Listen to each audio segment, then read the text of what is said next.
Everything that looks like an animal is an animal. That's all. He knows that a cat is an animal, a dog is an animal, a duck is an animal. Everything, lion is an animal. He may have seen an animal. That's the only information you can give him at that time. That these are all animals. While you're giving him these information about animal, in your weekly planning, at the back of your mind, you as a teacher, you have to keep in mind that I am going to relate animals to the other subjects. So how could you relate animal to artwork?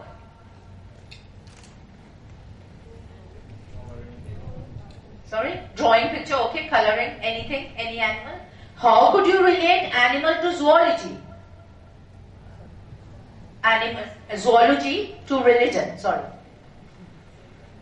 There are some religion that considers animals sacred. Okay. How could we relate animal, which is the subject zoology, to history? We talk about all the prehistorical animal, the dinosaurs and everything. Fine, so far. So good. What about animal to geography? And the different animals that lives in different countries, we don't find them here, but the child still knows one thing, that these are all animals.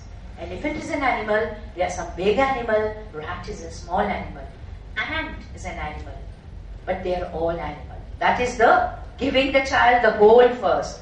After botany, what about, how could we have animal concept with botany?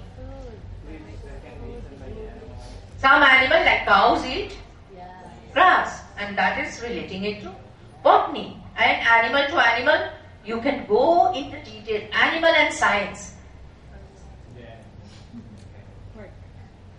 Come on, quickly. Life cycle of a chick or butterfly, housefly, cockroach. Animal and music. Singing a nursery rhyme or a song that has the concept of animal. Anyone knows any animal songs? Old MacDonald. So let's go. Come on. Let's go. 2, 3. Old MacDonald had a farm. E-I-E-I-O. And on the farm he had some ducks. E-I-E-I-O. I want to hear you. With a quack quack here and a quack quack there. Here quack, there quack, everywhere quack quack. Old MacDonald had a farm. E-I-E-I-O. And on that farm he had some cows.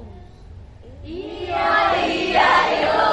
With a moo here and a moo there. Here moo, there moo, everywhere moo moo. Old MacDonald had a farm. E-I-E-I-O. And you go on. When you're doing rhymes and poems with the child, make sure you don't stand up in one place. You move to the children, you look into their eyes, and you behave like a child, and they'll love it. Okay? So that takes care of one subject like zoology and how we interrelate it to the rest of the subject. Oh.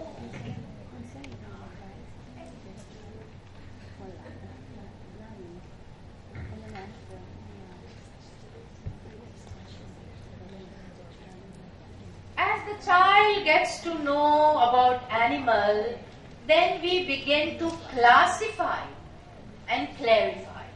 We can talk about domestic animals like goats and so on that you could keep even at home, some people in the villages. Then you can talk about farm animal. What are farm animals? Cow that gives us milk and all that. You keep it on the farm. Chicks, sheep, yes. What about yes? What about animals that we call wild animals?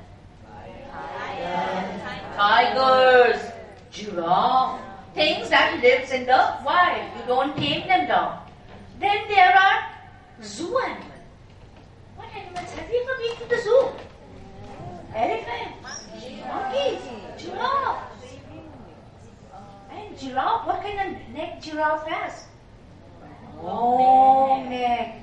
So make sure, and you can relate all these separate animals, sing a song about, make up a song. If you don't know about elephant, about the giraffe, he had a long neck. How come we only think about Old Man Donald? And bingo, bingo, there was a farmer who had a dog. But you can make up, there are, if 20 people are sitting here, we can have 20 songs about animals. I had a little kitten whose name was Mitten, and so on. So, have you gotten the concept of culture?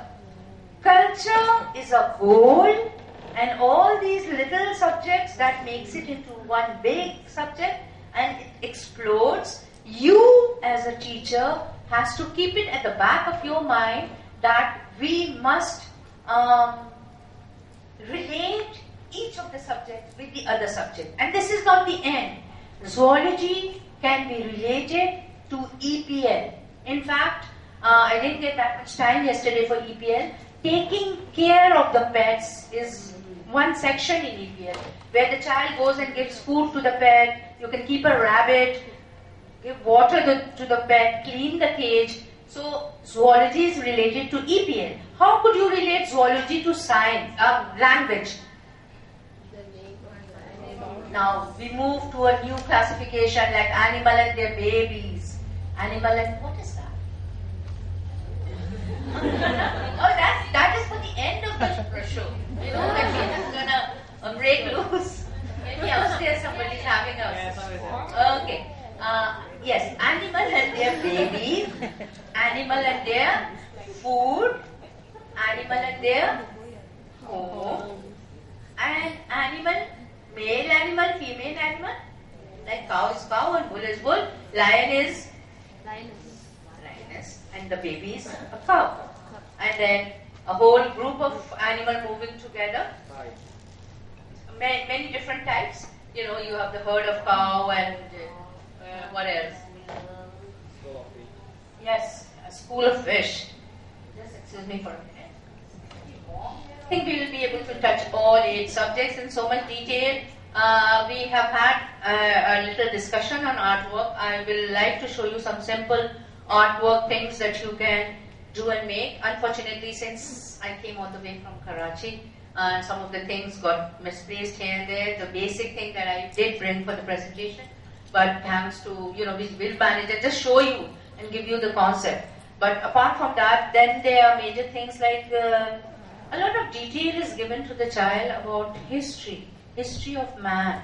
And there is something called the timeline. What is the timeline? Timeline is the starting point of something, and it goes through the time period as to how it is today. And we can have a timeline of anything, like the clock. First, it was in the form of the sand clock. In fact, even before that, they used to measure time according to the shadow of a stick. And then we had the different types of clock. Today, what do we have? Nobody wears a watch. You look at your mobile and you see the time. So that's how the history of anything. But the most important thing for us is to know the history of man. I mean, how did we come in this world? How did we live? And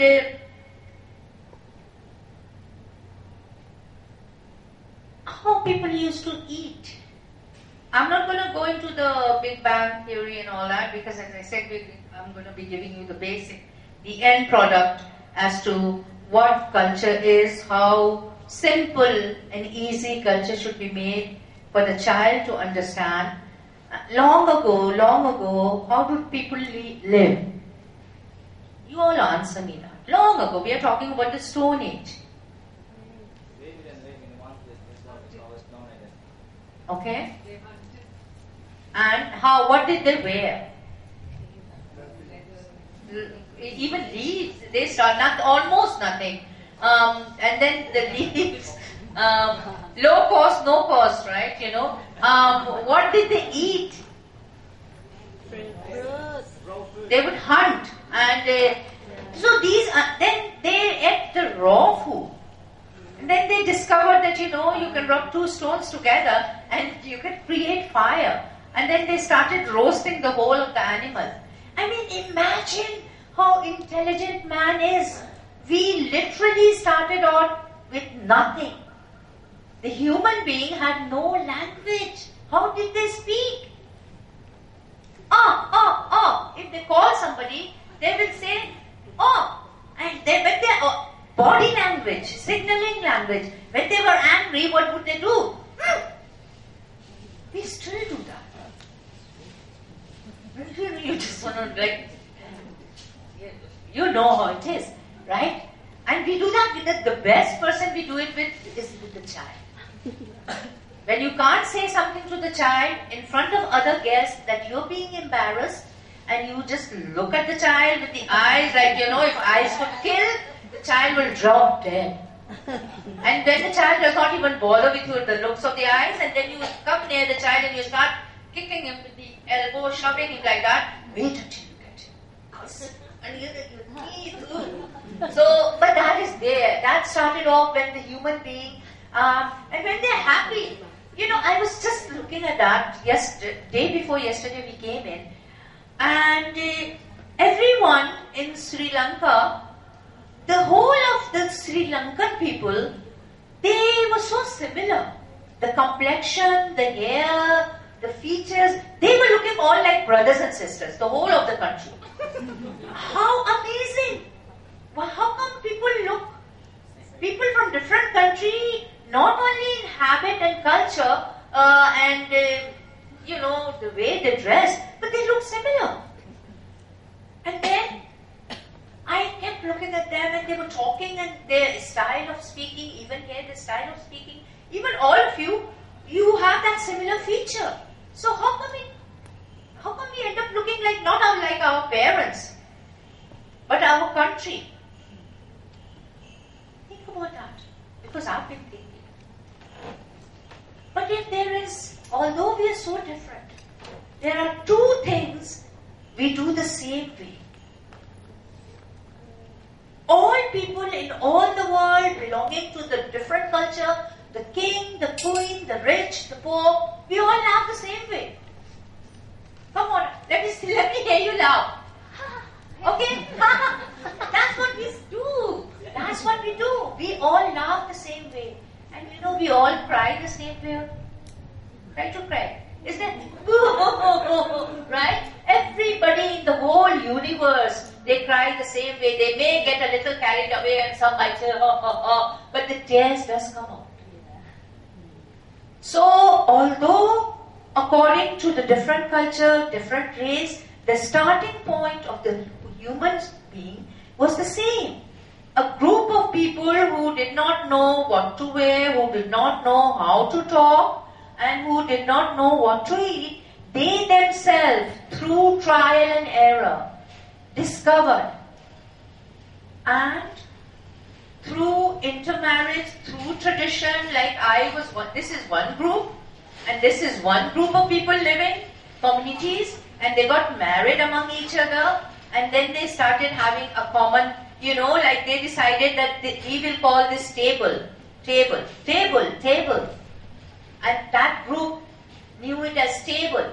Imagine a whole, not one language, unlimited, countless number of language has been created and discovered and man-made by us, we the human being.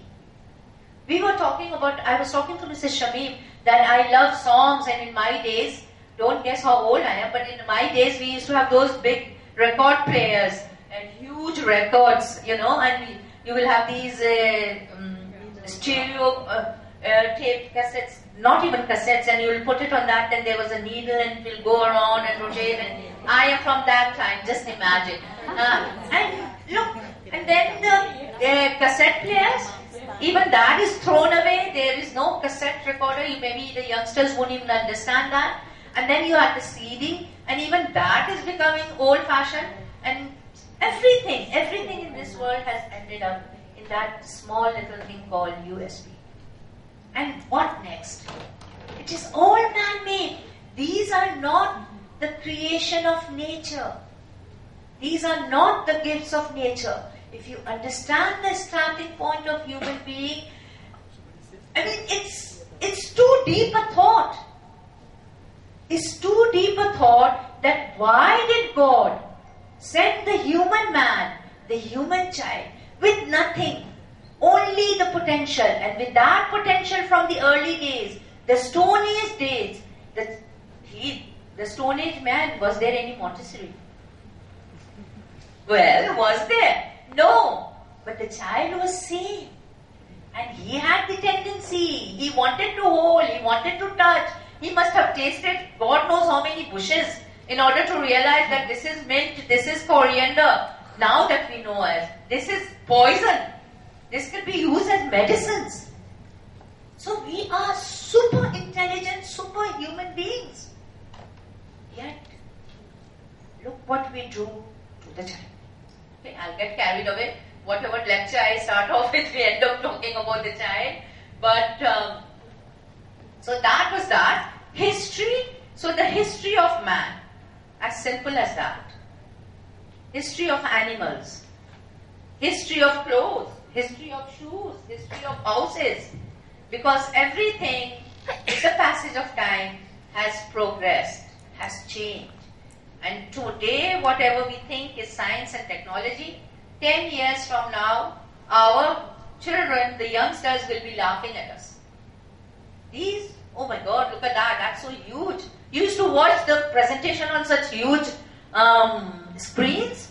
Maybe next time everybody will have their own little screen with them and you will be watching a close-up of the present. You don't know where science and technology will take us. You cannot talk about history without talking about geography. Because we had the main lecture yesterday by Jenny and she touched many of the points. So I'm just browsing through it. Geography means what? Any one word answer? Geography. Geography. The earth. Earth means land and water. The whole first and then part. The whole for the child is this big blue marble, the world, the earth that we live in. We can start, of course, we can start off with the universe as you saw in the clippings yesterday. But this is the world. And if you look at the world from on top, it looks like a sphere, a ball. And from the moon, if you look down, it's like a big blue marble, roundish. Blue. How come it doesn't look brown and it looks blue? Because it is divided into land and water, and which is more, land or water? Water. So it looks more blue than brown. And land is represented by water. Okay, ma'am.